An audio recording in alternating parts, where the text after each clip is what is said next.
Excerpt from local newspaper. Ominous unknown killer is still at large. After weeks of unexplained murders, the ominous unknown killer is still on the rise. After little evidence has been found, a young boy states that he survived one of the killer's attacks and bravely tells his story. "I had a bad dream, and I woke up in the middle of the night," says the boy. "I saw that, for some reason, the window was open, even though I remember it being closed before I went to bed. I got up and shut it once more. Afterwards, I simply crawled under my covers and tried to get back to sleep. That's when I had a strange feeling, like somebody was watching me. I looked up and nearly jumped out of my bed. There, in the little ray of light illuminating from between my curtains, were a pair of two eyes. These weren't regular eyes, they were dark, ominous eyes. They were bordered in black and just plain out terrified me. That's when I saw his mouth. A long, horrendous smile that made every hair on my body stand up. The figure stood there, watching me. Finally, after what seemed like forever, he said it. A simple phrase, but said in a way only a madman could speak. He said, "Go to sleep." I let out a scream. That's what sent him at me. He pulled up a knife, aiming at my heart. He jumped on top of my bed. I fought him back. I kicked, I punched, I rolled around, trying to knock him off of me. That's when my dad busted in. The man threw the knife. It went into my dad's shoulder. The man probably would have finished him off if one of the neighbors hadn't alerted the police. They drove into the parking lot and ran towards the door. The man turned and ran down the hallway. I heard a smash like glass breaking. As I came out of my room, I saw the window that was pointing towards the back of my house was broken. I looked out it to see him vanish into the distance. I can tell you one thing. I will never forget that face. Those cold, evil eyes, and that psychotic smile. It will never leave my head. Police are still on the lookout for this man. If you see anyone that fits the description in this story, please contact your local police department. Jeff and his family had just moved into a new neighborhood. His dad had got a promotion at work, and they thought it would be best to live in one of those fancy neighborhoods. Jeff and his brother Lou couldn't complain, though. A new, better house? What was not to love? As they were getting unpacked, one of their neighbors came by. "Hello," she said. "I'm Barbara. I live across the street from you. Well, I just wanted to introduce myself and to introduce my son." She turns around and calls her son over. "Billy, these are our new neighbors." Billy said hi and ran back to play in his yard. "Well," said Jeff's mom, "I'm Margaret, and this is my husband Peter, and my two sons Jeff and Lou." They each introduced themselves, and then Barbara invited them to her son's birthday. Jeff and his brother were about to object when their mother said that they would love to. When Jeff and his family are done packing, Jeff went up to his mom. "Mom, why would you invite us to some kid's party? If you haven't noticed, I'm not some dumb kid anymore." "Jeff," said his mother, "we just moved here. We should show that we want to spend time with our neighbors. Now, we're going to that party, and that's final." Jeff started to talk, but stopped himself, knowing that he couldn't do anything. Whenever his mom said something, it was final. He walked up to his room and plopped down onto his bed. He sat there looking at the ceiling when, suddenly, he got a weird feeling. Not so much a pain, but just a weird feeling. He dismissed it as just some random feeling. He heard his mother call him down to get his stuff, and he walked down to get it. The next day, Jeff walked downstairs to get breakfast and get ready for school. As he sat there, eating his breakfast, he once again got that feeling. This time, it was stronger. It gave him a slight tugging pain, but he once again dismissed it. As he and Lou finished breakfast, they walked down to the bus stop. They sat there waiting for the bus, and then, all of a sudden, some kid on a skateboard jumped over them, only inches above their laps. They both jumped back in surprise. "Hey man, what the hell?" The kid landed and turned back to them. He kicked his skateboard up and caught it with his hands. This kid seemed to be about 12, 1 year younger than Jeff. He wears an Aeropostale shirt and ripped blue jeans. Well, well, well. Looks like we've got some fresh meat. Suddenly, 2 other kids appeared. One was super skinny and the other was huge. Well, since you're new here, I'd like to introduce ourselves. Over there is Keith. Jeff and Lou looked over to the skinny kid. He had a dopey face that you would expect a sidekick to have. And he's Troy. They looked over at the fat kid. Talk about a tub of lard. This kid looked like he hadn't exercised since he was crawling. And I, said the first kid, am Randy. Now, for all the kids in this neighborhood, there is a small price for bus fare, if you catch my drift. Lou stood up, ready to punch the lights out of the kid's eyes when one of his friends pulled a knife out. Tisk, tisk, tisk. I had hoped you'd be a little more cooperative, but it seems we must do this the hard way. The kid walked up to Lou and took his wallet out of his pocket. Jeff got that feeling again. Now it was truly strong, a burning sensation. He stood up, but Lou gestured him to sit down. Jeff ignored him and walked up to the kid. Listen here, you little punk. Give back my bro's wallet or else. Randy put the wallet in his pocket and pulled out his own knife. Oh? And what will you do if I don't? Just as he finished the sentence, Jeff popped the kid in the nose. As Randy reached for his face, Jeff grabbed the kid's wrist and broke it. Randy screamed and Jeff grabbed the knife from his hand. Troy and Keith rushed Jeff, but Jeff was too quick. He threw Randy to the ground. Keith lashed out at him, but Jeff ducked and stabbed him in the arm. Keith dropped his knife and fell to the ground screaming. Troy rushed him too, but Jeff didn't even need the knife. He just punched Troy straight in the stomach and he went down. As he fell, he puked all over. Lou could do nothing but look in amazement at Jeff. Jeff, how did you... That was all he could say. They saw the bus coming and knew they'd be blamed for the whole thing, so they started running as fast as they could. As they ran, they looked back and saw the bus driver rushing over to Randy and the others. As Jeff and Lou made it to school, they didn't dare tell what happened. All they did was sit and listen. Lou just thought of that as his brother beating up a few kids, but Jeff knew it was more. It was something scary. As he got that feeling, he felt how powerful it was, the urge to just hurt someone. He didn't like how it sounded, but he couldn't help feeling happy. He felt that strange feeling go away and stay away for the entire day of school. Even as he walked home, due to the whole thing near the bus stop, and how now he probably wouldn't be taking the bus anymore, he felt happy. When he got home, his parents asked him how his day was, and he said, in a somewhat ominous voice, "It was a wonderful day." Next morning, he heard a knock at his front door. He walked down to find 2 police officers at his door, his mother looking back at him with an angry look.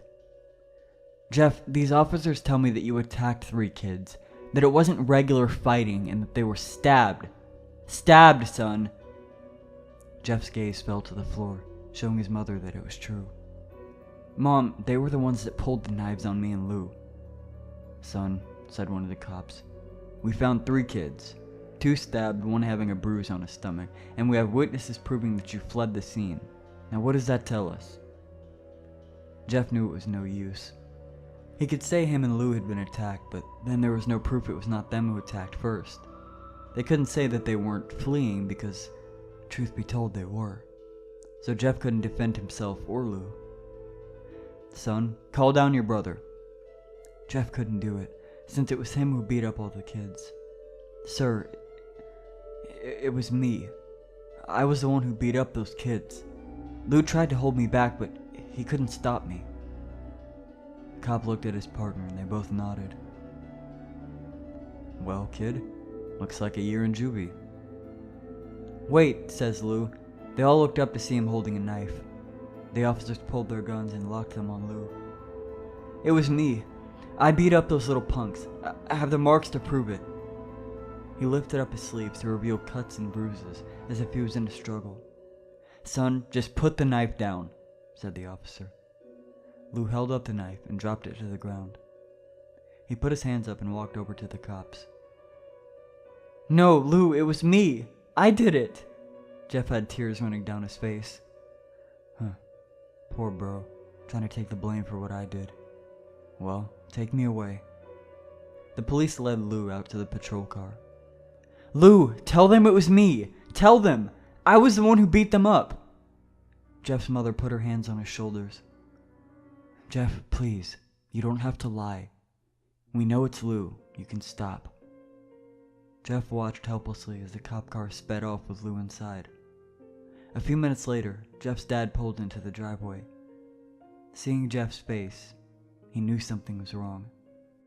Son, what is it? Jeff couldn't answer. His vocal cords were strained from crying. Instead, Jeff's mother walked his father inside to break the bad news to him as Jeff wept in the driveway. After an hour or so, Jeff walked back into the house, seeing that his parents were both shocked, sad, and disappointed. He couldn't look at them. He couldn't see how they thought of Lou when it was his fault. He just went to sleep, trying to get the whole thing off his mind. 2 days went by, with no word from Lou at JDC. No friends to hang out with. Nothing but sadness and guilt. That is until Saturday, when Jeff was woken up by his mother with a happy, sunshiny face. Jeff, today's the day, she said as she opened up the curtains and let light flood into his room. What's today? Asked Jeff as he stirs awake. Why, it's Billy's party. He was now fully awake. Mom, you're joking, right? You don't expect me to go to some kid's party after... There was a long pause. Jeff, we both know what happened. I think this party could be the thing that brightens up the past few days. Now get dressed. Jeff's mother walked out of the room and downstairs to get ready herself. He fought himself to get up. He picked out a random shirt and a pair of jeans and walked downstairs. He saw his mother and father all dressed up. His mother in a dress and his father in a suit. He thought, why would they ever wear such fancy clothes to a kid's birthday party? Son, is that all you're going to wear? Said Jeff's mom. Better than wearing too much, he said. His mother pushed down the feeling to yell at him and hid it with a smile. Now, Jeff, we may be a little overdressed, but this is how you go if you want to make an impression, said his father. Jeff grunted and went back up to his room. I don't have any fancy clothes, he yelled downstairs. Just pick out something, called his mother. He looked around in his closet for what he could call fancy. He found a pair of black dress pants he had for special occasions and an undershirt. He couldn't find a shirt to go with it, though. He looked around and found only striped and patterned shirts, none of which could go with dress pants. Finally, he found a white hoodie and put it on. You're wearing that? They both said. His mother looked at her watch. Oh, no time to change. Let's just go, she said as she herded Jeff and his father out the door. They crossed the street over to Barbara and Billy's house. They knocked on the door and at it appeared Barbara, just like his parents, way overdressed. As they walked inside, all Jeff could see were adults, no kids. The kids are out in the yard, Jeff. How about you go and meet some of them, said Barbara. Jeff walked outside to a yard full of children. They were running around in weird cowboy costumes and shooting each other with plastic guns. He might as well be standing in a Toys R Us. Suddenly, a kid came up to him and handed him a toy gun and hat. Hey, wanna play? He said. No, kid. I'm way too old for this stuff. The kid looked at him with that weird puppy dog face. Please? Said the kid. Fine, said Jeff. He put on the hat and started to pretend shoot the kids. At first, he thought it was totally ridiculous, but then he started to actually have fun. It might not have been super cool, but it was the first time he had done something to take his mind off of Lou. So he played with the kids for a little while, until he heard a noise. A weird rolling noise. Then it hit him. Randy, Troy, and Keith all jumped over the fence on their skateboards. Jeff dropped the fake gun and ripped off the hat. Randy looked at Jeff with a burning hatred. Hello, Jeff, is it? He said. We have some unfinished business. Jeff saw his bruised nose. I think we're even. I beat the crap out of you, and you got my brother sent to JDC. Randy got an angry look in his eyes. "Oh no, I don't go for even. I go for winning. You may have kicked our asses that one day, but not today." As he said that, Randy rushed at Jeff. They both fell to the ground. Randy punched Jeff in his nose, and Jeff grabbed him by the ears and headbutted him. Jeff pushed Randy off of him, and both rose to their feet. Kids were screaming and parents were running out of the house. Troy and Keith both pulled guns out of their pockets. "No one interrupts or guts will fly," they said. Randy pulled a knife on Jeff and stabbed it into his shoulder. Jeff screamed and fell to his knees. Randy started kicking him in the face. After 3 kicks, Jeff grabs his foot and twists it, causing Randy to fall to the ground. Jeff stood up and walked towards the back door. Troy grabbed him. "Need some help?" He picks Jeff up by the back of the collar and throws him through the patio door. As Jeff tries to stand, he is kicked down to the ground. Randy repeatedly starts kicking Jeff until he starts to cough up blood. "Come on, Jeff, fight me!" He picks Jeff up and throws him into the kitchen. Randy sees a bottle of vodka on the counter and smashes the glass over Jeff's head. "Fight!" He throws Jeff back into the living room. "Come on, Jeff, look at me!" Jeff glances up, his face riddled with blood. "I was the one who got your brother sent to JDC, and now you're just gonna sit there and let him rot in there for a whole year. You should be ashamed of yourself." Jeff starts to get up. "Oh, now you stand and fight." Jeff is now to his feet, blood and vodka covering his face. Once again he gets that strange feeling, the one in which he hasn't felt for a while. "Finally, he's up," says Randy as he runs at Jeff. That's when it happens. Something inside Jeff snaps. His psyche is destroyed, all rational thinking gone. All he can do is kill. He grabs Randy and pile drives him to the ground. He gets on top of him and punches him straight into the heart. The punch causes Randy's heart to stop. As Randy gasps for breath, the punch causes Randy's heart to stop. As Randy gasps for breath, Jeff hammers down on him. Punch after punch, blood gushes from Randy's body until he takes one final breath and dies. Everyone is looking at Jeff now. The parents of the crying kids, even Troy and Keith. Although they easily break from their gaze and point their guns at Jeff. Jeff sees the guns trained on him and runs for the stairs. As he runs, Troy and Keith open up fire on him, each shot missing. Jeff runs up the stairs. He hears Troy and Keith follow up behind. As they let out their final rounds of bullets, Jeff ducks into the bathroom. He grabs the towel rack and rips it off the wall. Troy and Keith race in, knives ready. Troy swings his knife at Jeff, who backs away and bangs the towel rack into Troy's face. Troy goes down hard, and now all that's left is Keith. He is more agile than Troy though, and ducks when Jeff swings the towel rack. He dropped the knife and grabbed Jeff by the neck. He pushed him into the wall. A thing of bleach fell down on him from the top shelf. It burned both of them, and they both started to scream. Jeff wiped his eyes as best as he could. He pulled back the towel rack and swung it straight into Keith's head. As he lay there, bleeding to death, he let out an ominous smile.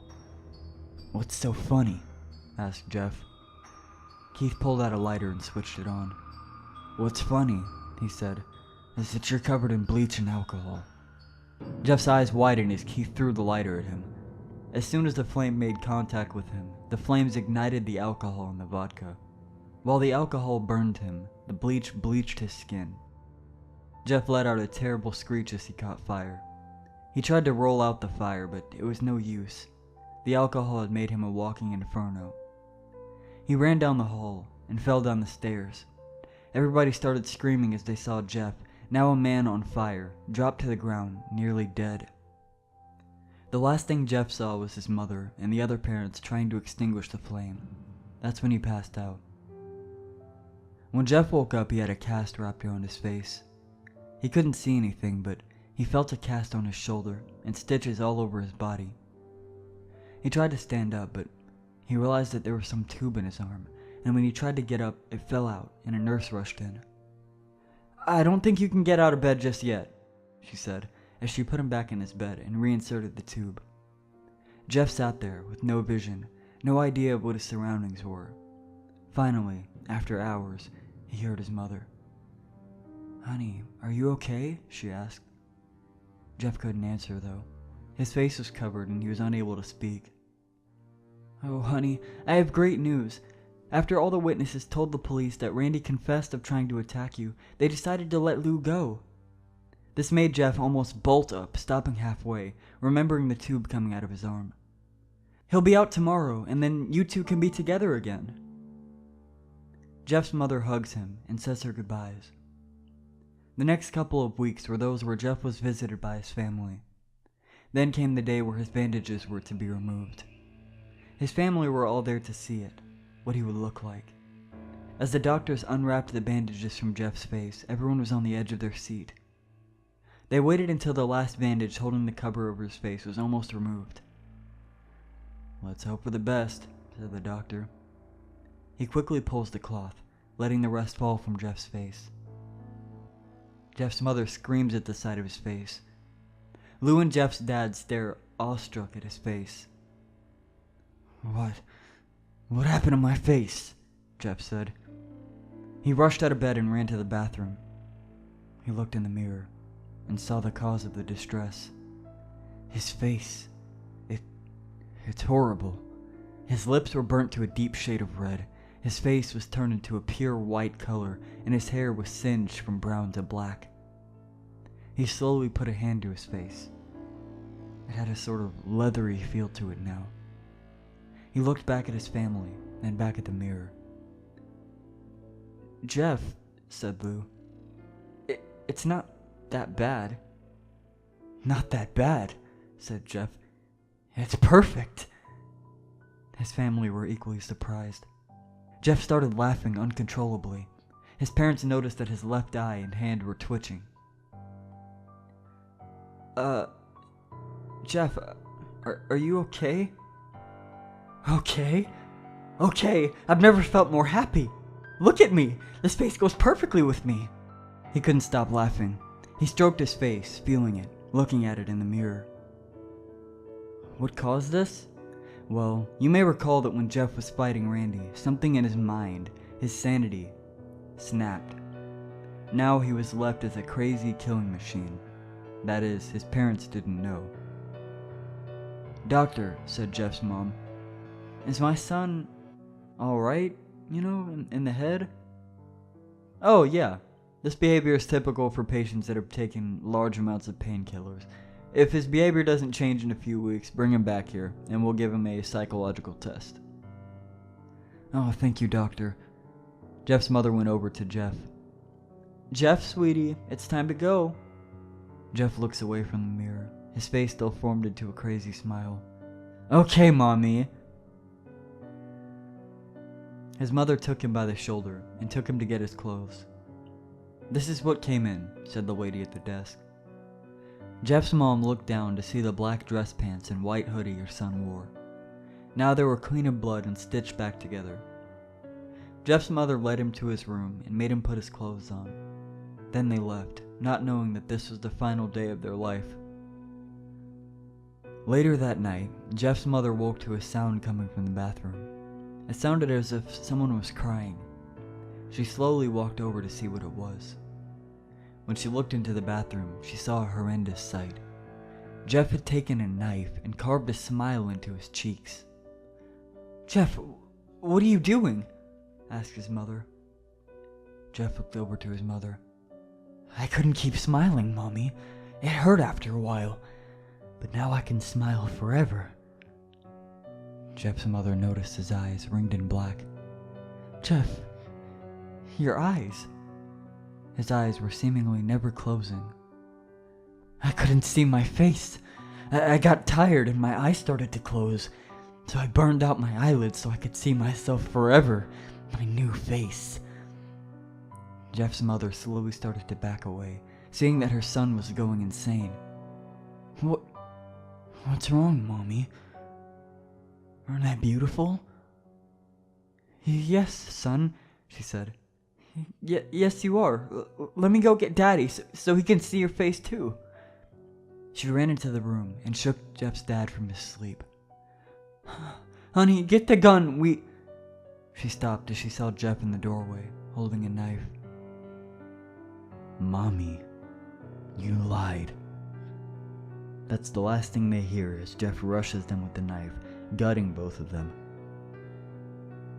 His brother Lou woke up, startled by some noise. He didn't hear anything else, so he just shut his eyes and tried to go back to sleep. As he was on the border of slumber, he got the strangest feeling that someone was watching him. He looked up before Jeff's hand covered his mouth. He slowly raised the knife, ready to plunge it into Lou. Lou thrashed here and there, trying to escape Jeff's grip. "Shh," Jeff said. "Just go to sleep."